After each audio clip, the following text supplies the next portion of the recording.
Allah itu baik, sungguh baik bagiku.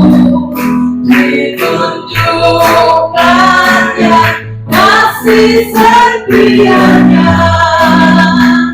yang menyediakan yang ku perlukan, menyatakan kebaikan, amin, menyatakan kebaikan, menyatakan kebaikannya padaku.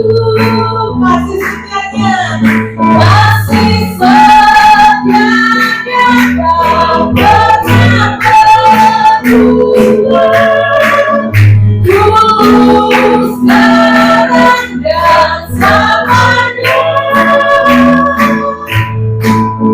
Ajaib kuasa dalam nama-Nya, Yesusku luar biasa. Haleluya. Shalom.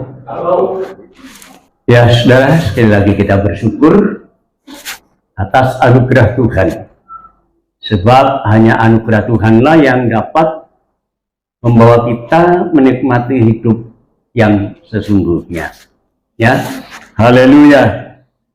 Nah, di dalam kesempatan hari ini, saya ingin menyampaikan firman Allah dengan satu tema, melupakan yang di belakang.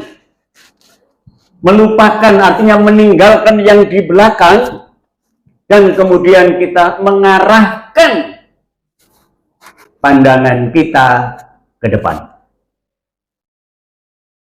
Udah ada tahun yang lama bubar ya. Nah, sebentar lagi kan gitu. Ya.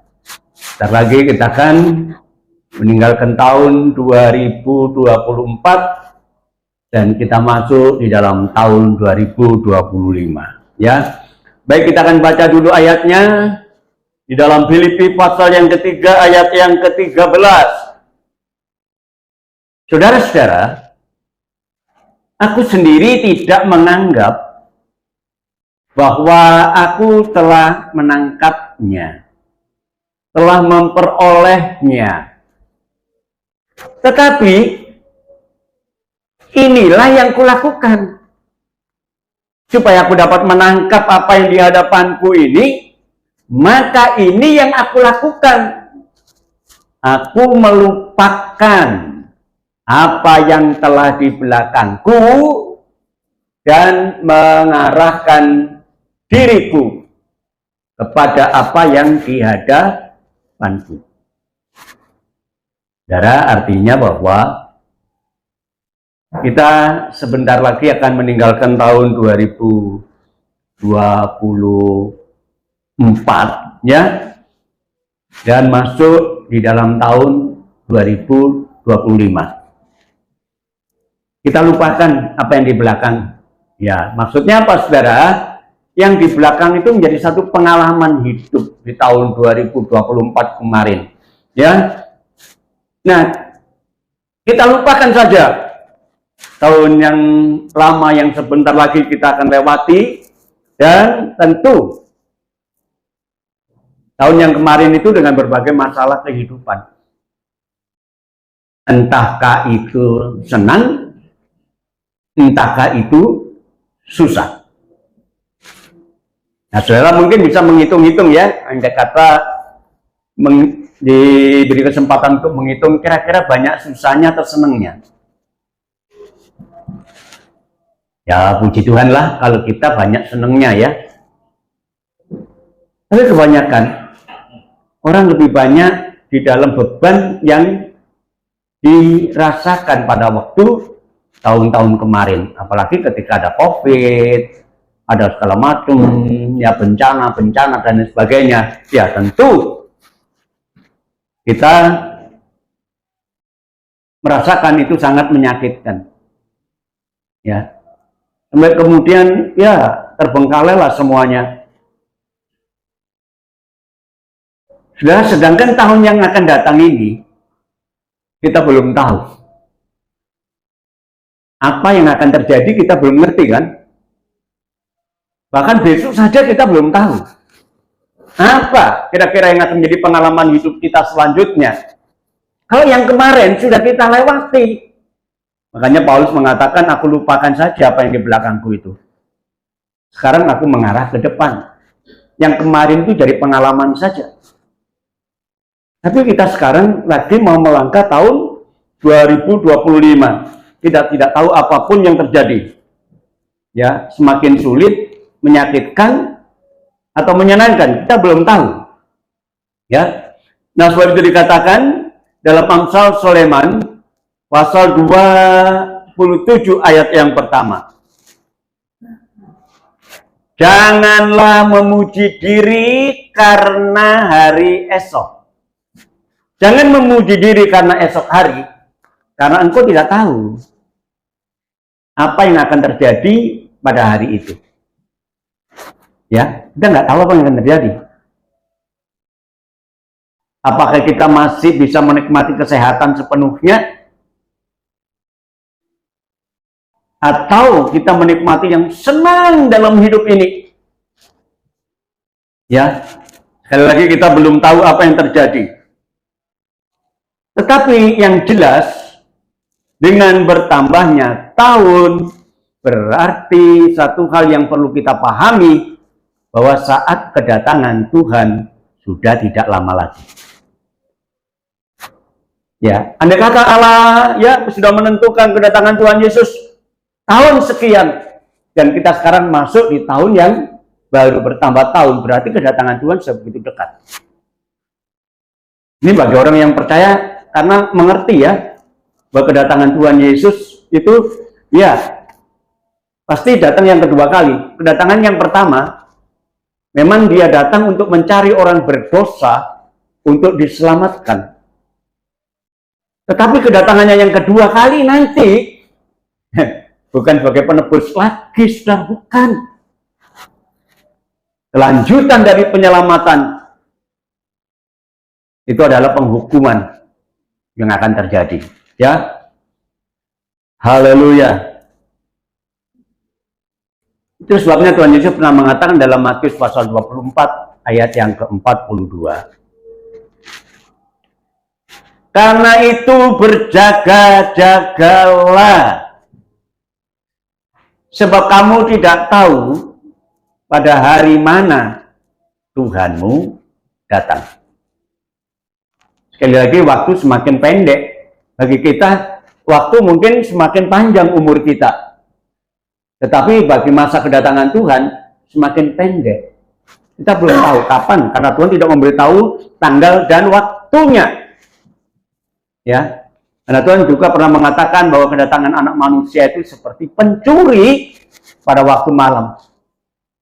Di mana saat orang tidak bersiaga, pencuri itu datang untuk mengambil barang yang berharga. Ya, bukan barang rosokan yang diambil kalau pencuri datang. Barang yang berharga. Jadi kalau kita berharga di mata Tuhan, kitalah yang diangkat nanti.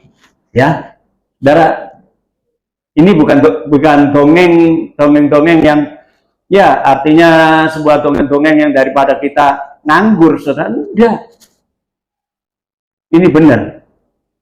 Tuhan Yesus akan datang kembali, ya, untuk yang kedua kalinya. Dalam Matius pasal 16 ayat yang ke-27 dikatakan di sana,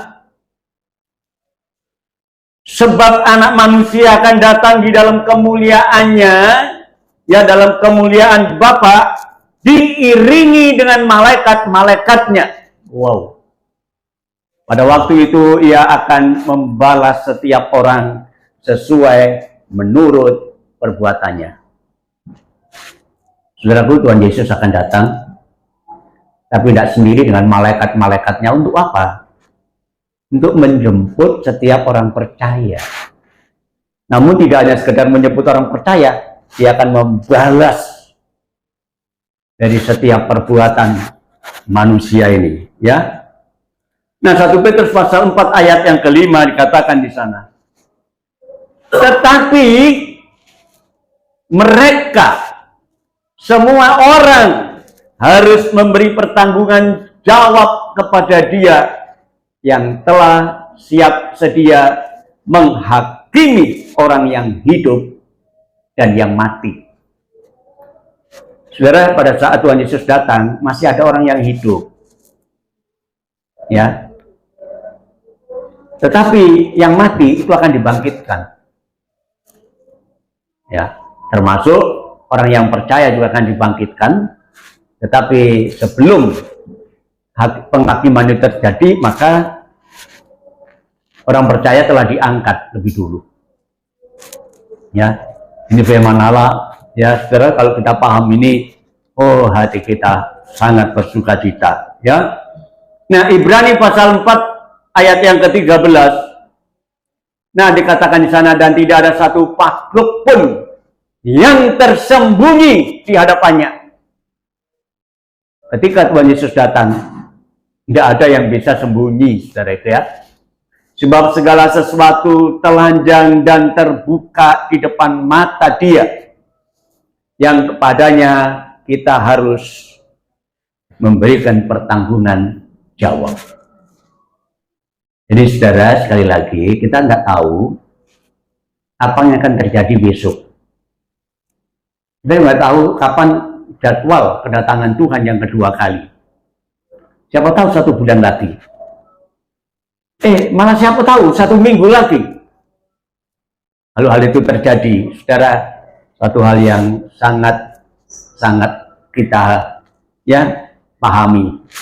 Bahwa kita harus sudah mempersiapkan diri dalam hal itu, ya. Nah, karena itu tadi dikatakan dalam Matius pasal 24, ya. Sebab itu berjaga-jagalah. Karena kamu tidak tahu kapan Tuhanmu datang. Berjaga-jaga ini artinya kita berwaspada. Ya. Tidak sembrono, saudara. Jadi jangan bangga kita memasuki tahun baru, umur kita ditambah. Saudara, umur kita sebenarnya bukan tambah, tambah pendek. Ya, kita nggak tahu umur kita sampai berapa. Tinggal berapa hari kita akan hidup. Pak Wanam umur pinten, Pak? Umur pinten? Pinten? 82. Saya 77, hampir 77. Gak kerasa wis tuwek. Nah, kita nggak tahu sampai berapa lama lagi. Gitu. Apakah bisa nanti sampai 100 tahun? 100 tahun nggak bisa gerak apa-apa sudah, saudara. Ya. Itulah yang paling penting sekarang. Kita akan beranjak di tahun 2025, kita nggak tahu apa yang akan terjadi, tetapi satu hal, kita harus berjaga-jaga. Itu saja. Ya. Nah, kita perhatikan. Bagaimana sekarang kita berjaga-jaga? Kita mempersiapkan diri. Itu penting, saudara. Untuk menghadapi tahun 2025, apa yang kita persiapkan? Ya, dalam arti kalau Tuhan perpanjang lagi sampai 50 tahun lagi kedatangannya, itu tergantung Tuhan. Tetapi mungkin juga sebelum Tuhan Yesus datang, kita sudah mendahului pulang. Ya, karena umur semakin tambah.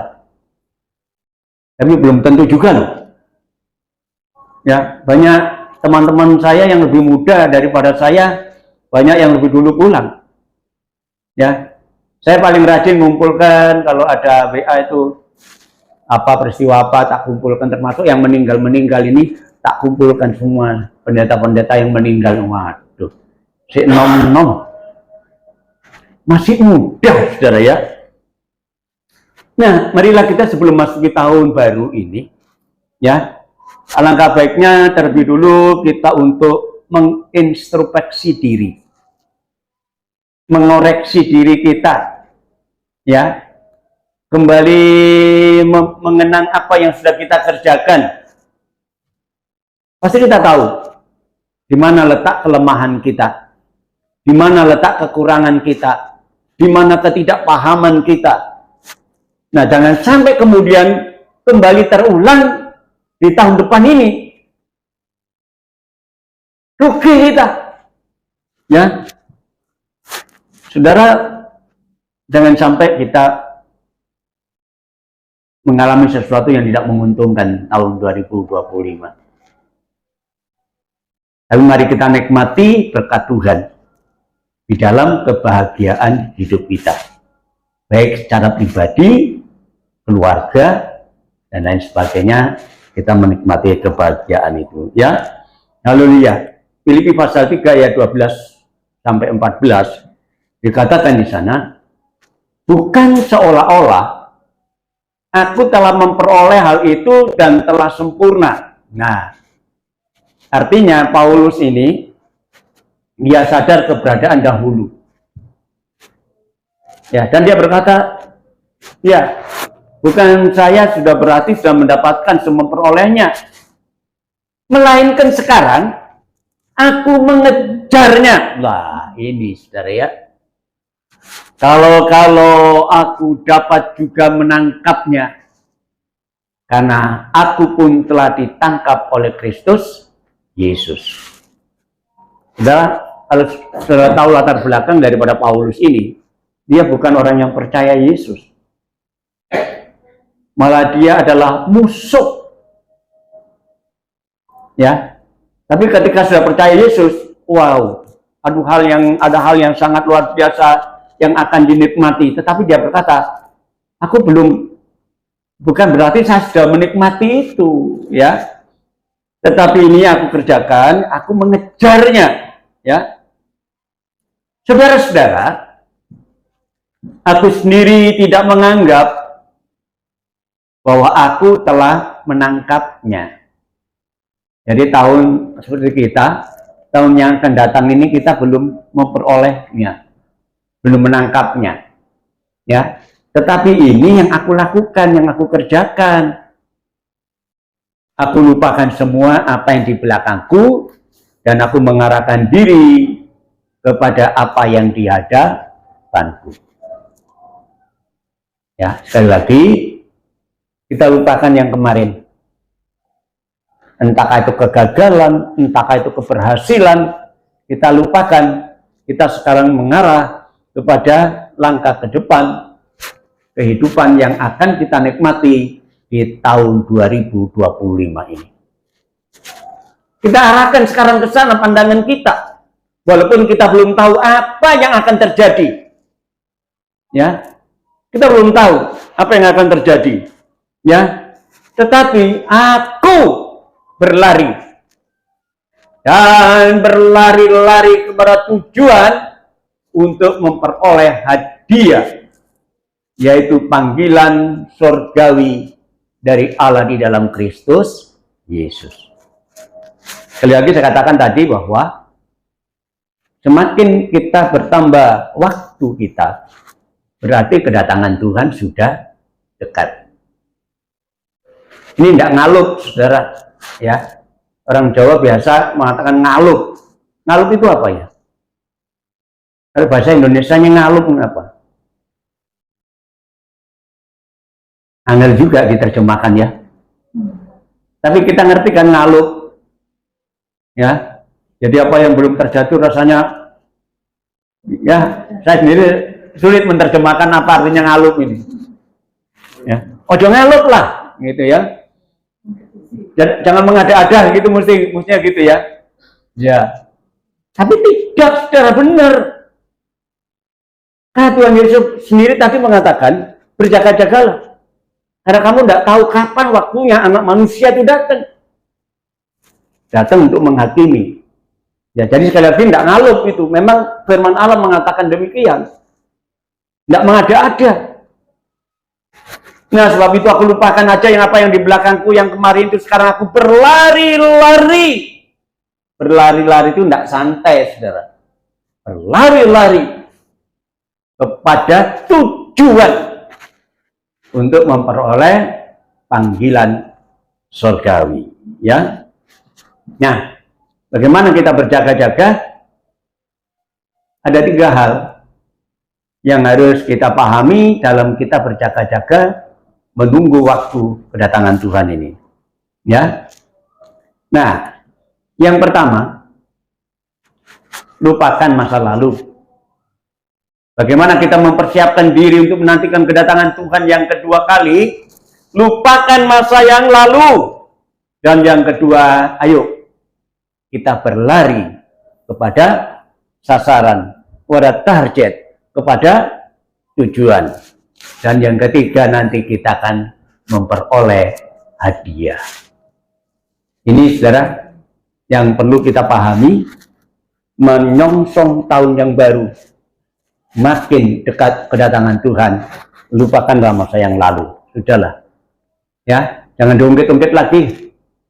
Masa lalu hanya sebagai kenangan saja, ya. Haleluya.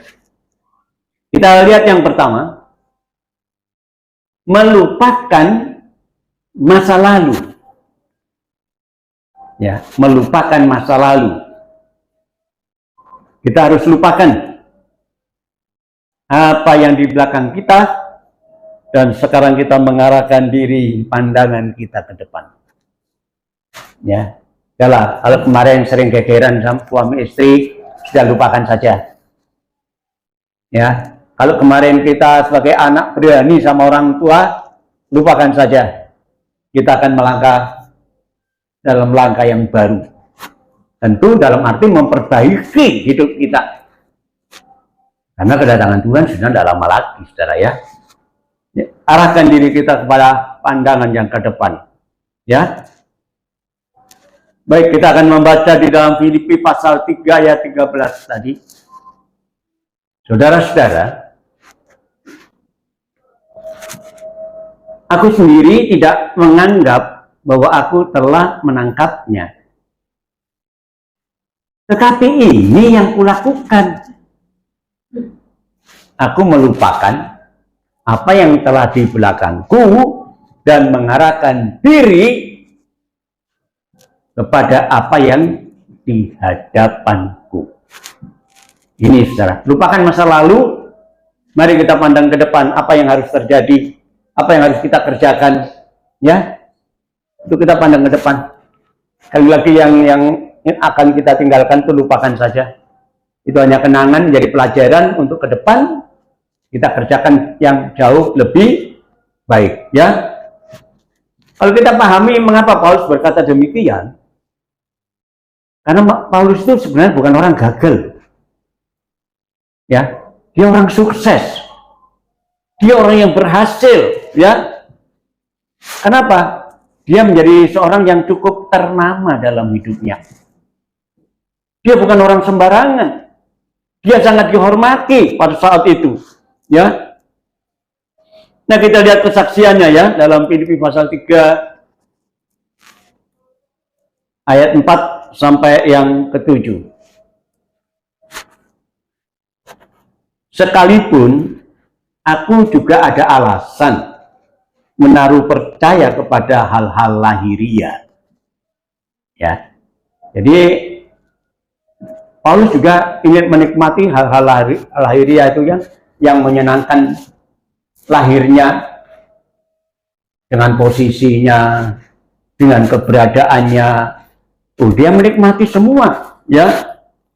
Jika ada orang lain yang menyangka aku dapat menaruh percaya pada hal-hal lahiriah, aku lebih lagi.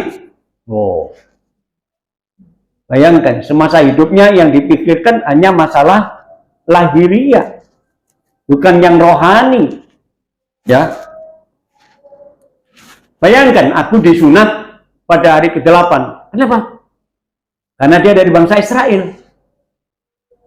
Ya, yang punya tradisi harus disunat. Dan aku dari suku Benyamin, orang Ibrani asli. Bayangkan. Sampai dia bangganya sedemikian rupa. Aku orang Ibrani asli. Nah, tentang pendirian terhadap hukum Taurat, aku adalah orang Farisi. Orang Farisi itu sangat dihargai, saudara. Jadi bayangkan, Paulus itu bukan orang gagal, orang berhasil di masa lalunya, ya. Oh, tentang kegiatanku, ya. Aku penganiaya jemaat. Oh, jemaat itu dikejar-kejar oleh dia. Ya. Jadi jemaat Tuhan, orang-orang Kristen pada waktu itu dikejar-kejar. Sampai akhirnya dia ditangkap oleh Tuhan Yesus sendiri. Ya. Tentang kebenaran dalam mentaati hukum Taurat, aku tidak cacat. Ya, orang Farisi yang paham hukum Taurat, ya, dan dia taat pada hukum Taurat, aku tidak bercacat. Bayangkan.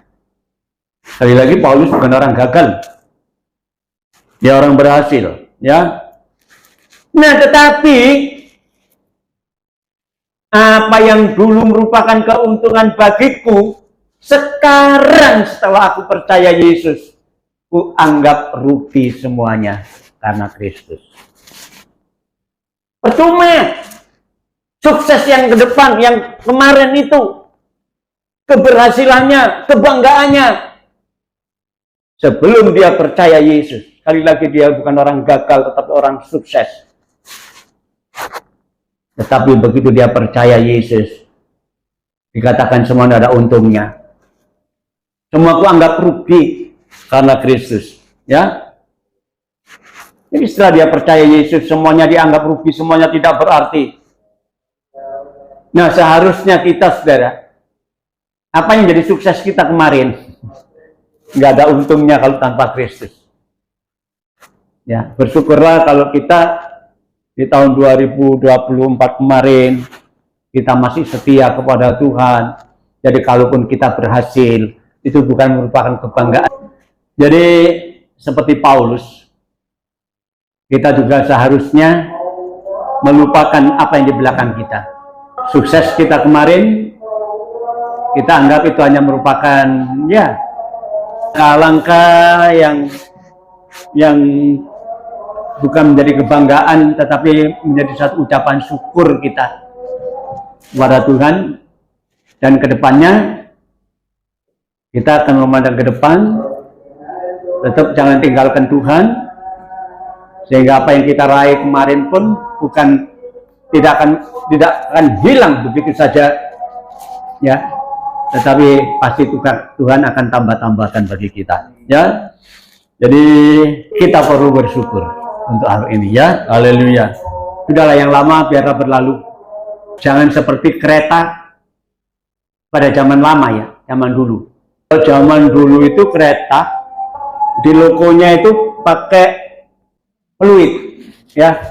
Kalau disentek itu bunyi tweet, tweet, tweet, baru jalan. Sah, sah. Makanya ditarik. Tweet, tweet, tweet, tweet, sah. Nah, kan. Tapi kalau kereta zaman baru kan enggak. Langsung jos jalan. Nggak ada kalimat susahnya itu. Haleluya. Tetapi paling tidak, saudara, sekarang, ya, kalau tanpa Yesus itu semuanya rugi, ya. Jadi yang pertama, mari kita lupakan masa lalu dan kemudian kita berlari kepada tujuan. Filipi pasal 3 ayat 14.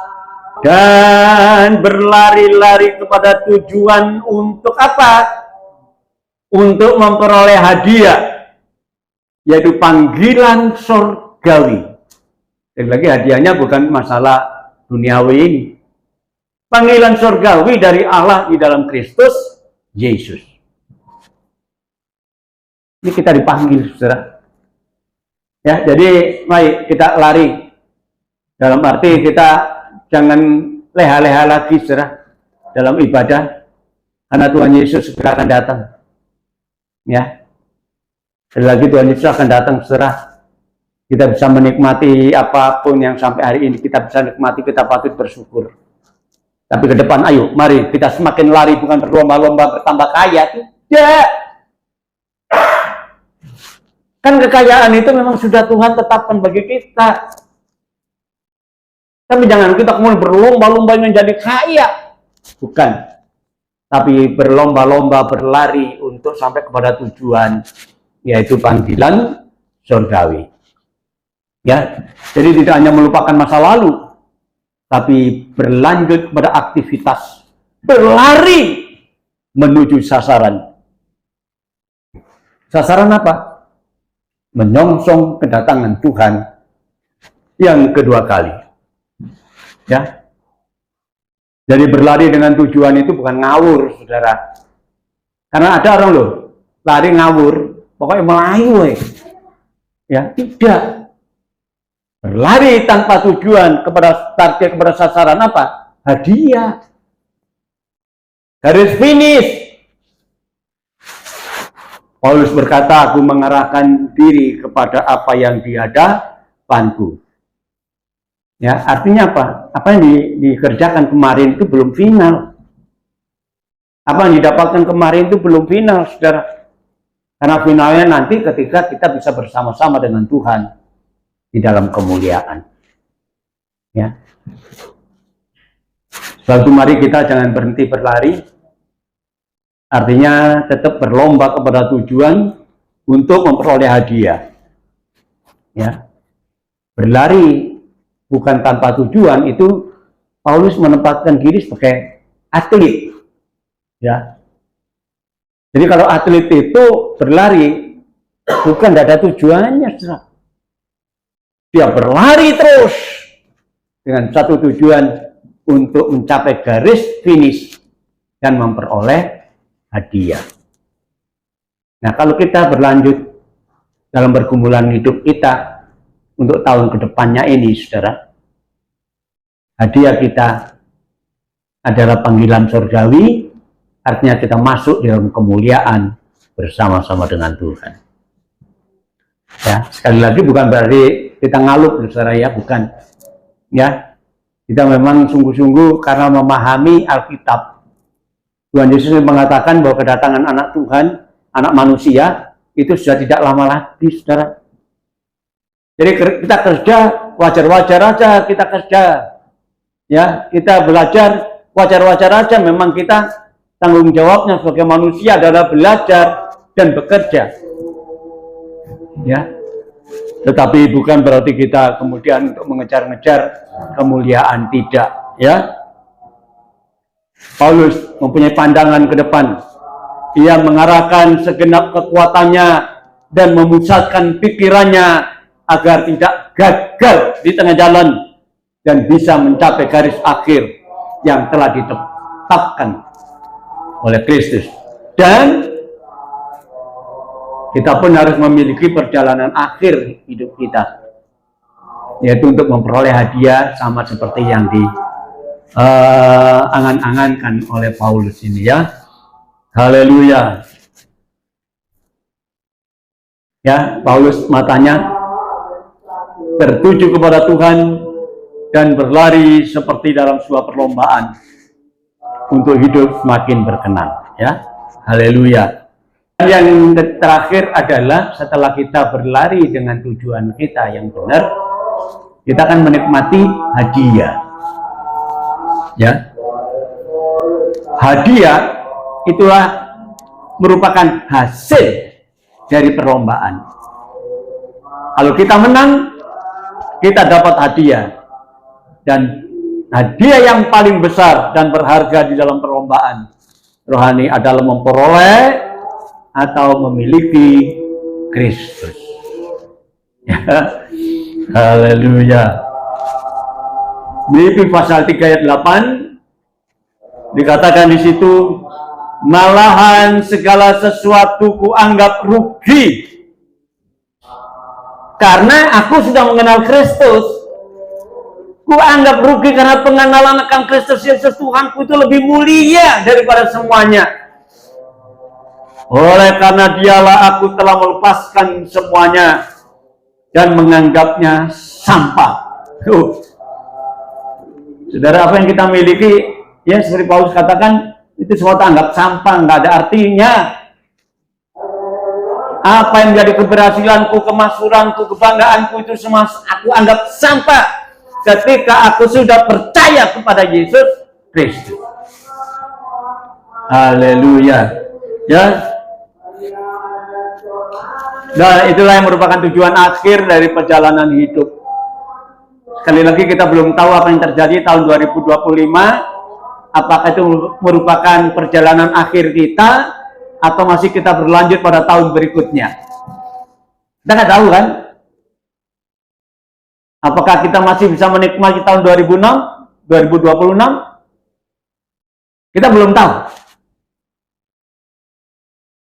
Tetapi paling tidak, pandangan kehidupan kita mengarah ke depan. Mengarah kepada panggilan surgawi, yaitu kemuliaan Kristus Yesus. Kita tambah-tambahkan kehidupan rohani kita semakin maju di dalam Tuhan. Ya, jadi jangan sampai kita gagal di tengah perjalanan. Ya, 1 Petrus pasal 5 ayat 10 dikatakan di sana.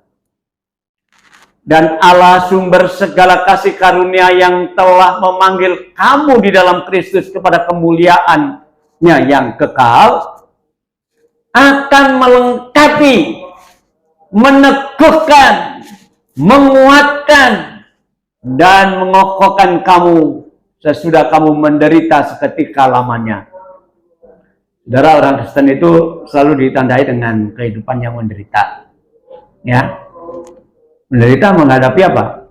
Mereka-mereka yang sok pinter. Berapa banyak mereka mengolok-olok, menyindir kita, bahkan waduh sudah macam-macam yang kita kerjakan. Tapi Tuhan akan memberikan kemuliaan kepada kita.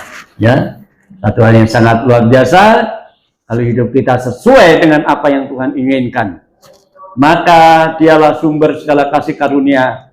Itu akan melengkapi kita dengan keteguhan, kekuatan, dan kita akan mengalami persoalan hidup yang seketika ini, tetapi Tuhan akan memberikan kemenangan kepada kita. Haleluya. Ya, marilah kita masuki tahun baru ini dengan sukacita. Ya, tinggalkan kesusahan kita masuk tahun baru dengan sukacita. Kesenangan kita yang sudah kita miliki tahun 2024, mari kita melangkah akan menikmati hidup yang lebih senang lagi ke depan. Karena kita tidak meninggalkan Tuhan. Ya, biarlah kita sukses di tahun depan ini dengan pertolongan Tuhan, bukan dengan kekuatan kita sendiri. Ya, dan saya percaya hal itu pasti terjadi kalau memang hidup kita selalu berpaling kepada Tuhan. Amin. Ya, Tuhan memberkati kita.